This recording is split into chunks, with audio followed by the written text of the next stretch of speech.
रजत के साथ बड़ी ही खौफनाक घटना घटी।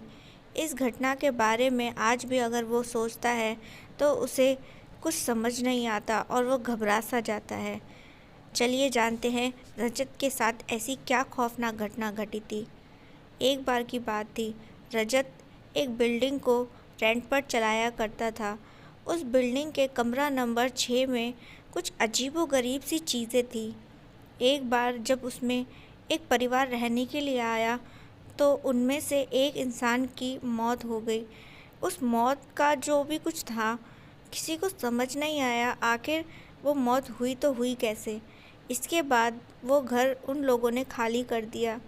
फिर इसके बाद कुछ रोज़ बाद उस घर में कुछ और नए लोग रहने के लिए आए और अचानक से ही फिर दोबारा से उस घर में मौत हो गई। रजत को ये चीज़ें उतनी अजीब नहीं लगी कि अचानक से ही उस घर के अंदर रह रहे दो परिवारों के साथ ऐसा कुछ अजीबोगरीब हादसा हुआ। इसके बाद रजत ने वो घर फिर से किसी को किराए पर दिया और उस परिवार में भी एक इंसान की मौत हो गई। और इस तरीके से जो है उस घर के अंदर जितने भी लोग रहने के लिए जाते तो उनके साथ कुछ ना कुछ ऐसा ही हादसा हो जाता। तब जाकर रजत को ये चीज़ें अजीब सी लगने लगी। वो सोचने लगा कि अचानक से वहाँ पर ये हो क्या रहा है। जब भी कोई परिवार वहाँ पर रहने के लिए जाता तो उसके किसी न किसी सदस्य के साथ इस तरीके का हादसा हो ही जाता। तो रजत थोड़ा घबरा सा गया। उसे लगा कहीं उस घर के अंदर कोई गड़बड़ तो नहीं है। तो उसने उस बिल्डिंग के कमरा नंबर 6 को किराए पर देना जो था बंद कर दिया। इसके बाद कुछ दिनों बाद रजत का एक दोस्त था जो कि उस बिल्डिंग का जो भी काम था उसे संभाला करता था कि किसको रेंट पर घर देना है और किसको नहीं। तो वो एक दिन जो था रजत के पास आया, रात का वक्त था और रजत को वो पैसे देते हुए बोला, ये कमरा नंबर 6 का रेंट है। तो इस पर रजत ने कहा, क्या कमरा नंबर 6? लेकिन उसे तो मैंने मना किया था ना कि रेंट पर नहीं देना है। तो इस पर उसके दोस्त ने कहा, हाँ लेकिन वो जो वहाँ पर रहने के लिए आए हैं उन्होंने डबल किराया दिया, तो फिर बताइए मैं कैसे मना कर सकता था। तो इस पर रजत ने कहा, तुम जानते हो ना वहाँ पर लगातार कितने लोगों की मौत हो चुकी है, ऐसे में उसको किराए पर देना क्या सही होगा? अगर उनमें से किसी को कुछ हुआ तो इस पर उसके दोस्त ने कहा, अरे 1 महीना हो चुका है और अभी तक उनके साथ कुछ भी गलत नहीं हुआ। इसका मतलब ये सिर्फ़ और सिर्फ तुम्हारा वहम है और कुछ नहीं। तो इस पर रजत ने कहा, हाँ हो सकता है, लेकिन फिर भी।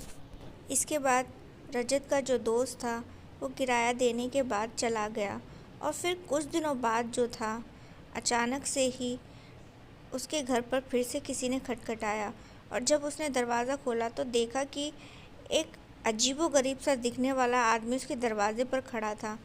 और वो आदमी कहता है, तुम्हें मालकिन ने बुलाया है, चलो मेरे साथ। तो इस पर रजत ने कहा, भाई तुम हो कौन, किसकी बात कर रहे हो? तभी वो जो आदमी था, रजत ने उसे ध्यान से देखा तो उसने पाया कि ये तो उसका दोस्त ही है, लेकिन उसका चेहरा अचानक से बदला बदला सा था। उसे समझ नहीं आया कि कुछ ही दिनों के अंदर अचानक से उसको हो क्या गया है।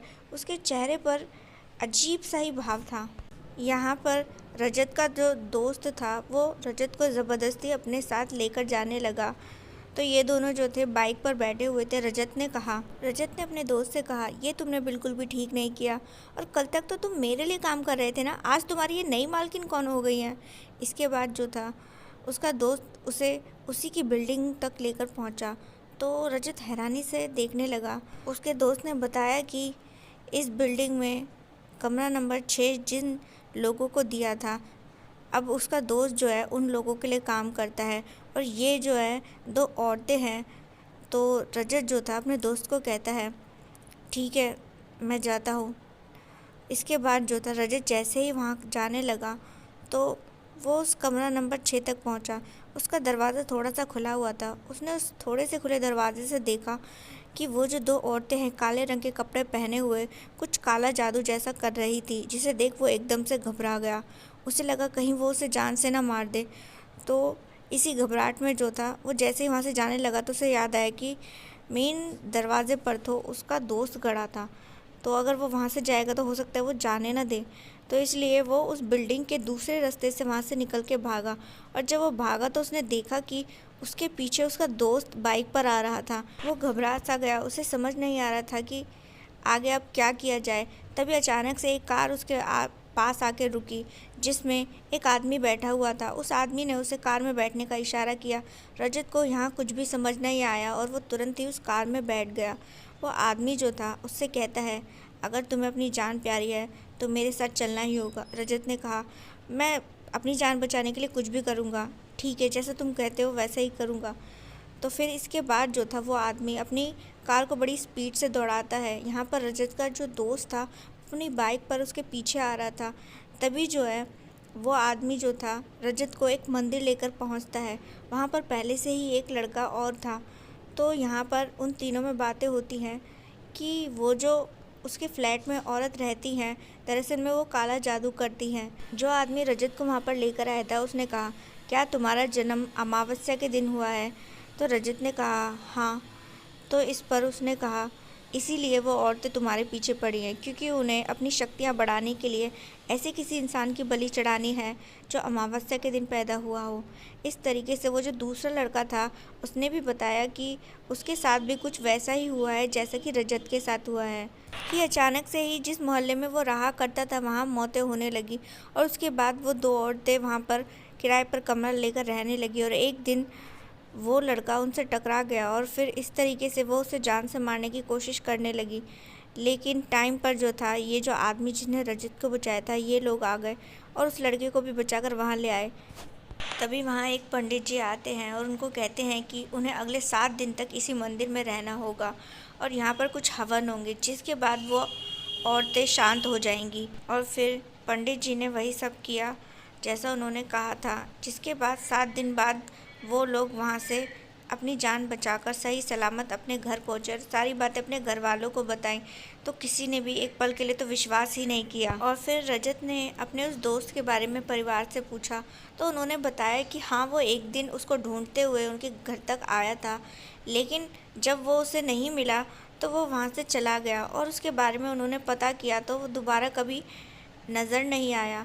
और इसी के साथ वो जो बिल्डिंग थी, रजत ने फिर कभी उस बिल्डिंग में किसी को भी किराए पर कमरा नहीं दिया। वो बिल्डिंग आज भी वहीं पर है और कोई उसमें घर नहीं लेता है।